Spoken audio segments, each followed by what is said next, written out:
Today I'm going to show you how I make pepperoni pizza that rivals any takeout joint. This is what you'll need for the crust. These are the ingredients you'll need for the sauce. And this is what you'll need for the actual pizza itself. So let's get started. In my stand mixer here, I'm going to add 2 tablespoons of sugar and 3/4 of a cup of warm water, about 110 degrees or so. And I'm just going to stir that up to dissolve the sugar a little bit. And then I'm going to take 1 teaspoon of active dry yeast and I'm going to sprinkle that on the top. And I'm not going to bother to stir that in. I'm just going to let it bloom right on top of the water like that. And after about 10 minutes, it'll be nice and foamy. I'm going to add in 1 teaspoon of salt and 1 tablespoon of extra virgin olive oil. And also 2 cups of all-purpose flour. I've attached the dough hook to my mixer, and I'm just going to turn this on and mix it until it starts to pull away from the sides of the bowl and form a dough. Just like that. I'm going to let it go, and I'm going to let the machine knead it for about a minute or so. You don't want to overwork the dough too much. And then I floured my hands and just taking the dough out of the bowl, and I'm going to shape this into a nice ball. I'm going to take some nonstick spray. I'm going to spray the bowl down. I'm going to put my dough back into the bowl. And I'm just going to toss this to make sure that the dough is completely covered with that nonstick spray. I'm going to spray a little bit more on top just to make sure it's covered. I'm going to cover it with a damp towel and put this into a warm spot to rise for about an hour. For my sauce, I've got 6 ounces of tomato paste. I'm going to add 3/4 of a cup of water to that. I'm going to add in 1 teaspoon of basil, 1 teaspoon of onion powder, half a teaspoon of salt,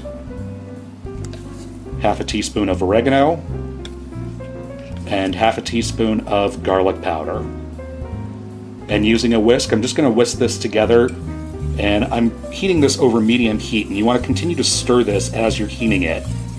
And once it gets nice and bubbly, I'm going to turn the heat off, and I'm going to stir in 1 tablespoon of freshly grated Parmesan cheese. You just want to mix that in until it's melted, and then you want to set this off to the side and let it cool completely before you use it. I'm going to preheat my oven to 500 degrees Fahrenheit, and I've got a 16-inch pizza pan here, and I'm just going to dust the top of it lightly with some cornmeal, maybe a tablespoon or so. And I'm going to turn out my dough onto that. I did not bother to punch it down or anything.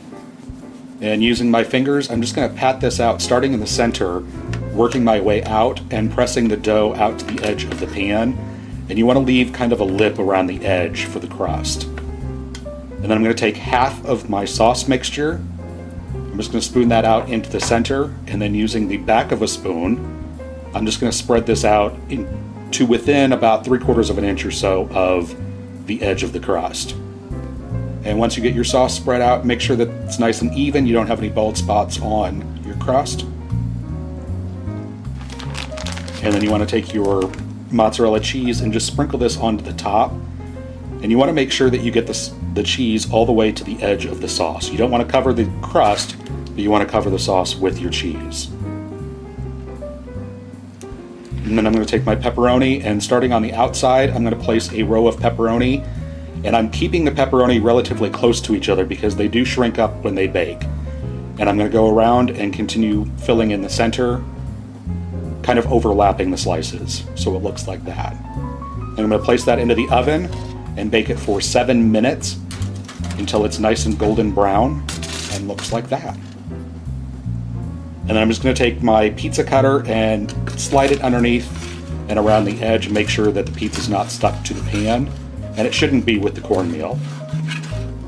And I'm just going to cut this into 8 slices, and you can use this crust and this sauce for any toppings that you'd like on your pizza. If you want sausage, Canadian bacon, if you want a vegetarian, whatever you like and whatever is your preference, this is perfect for that. And then go ahead and serve yourself up a slice. And there you have it.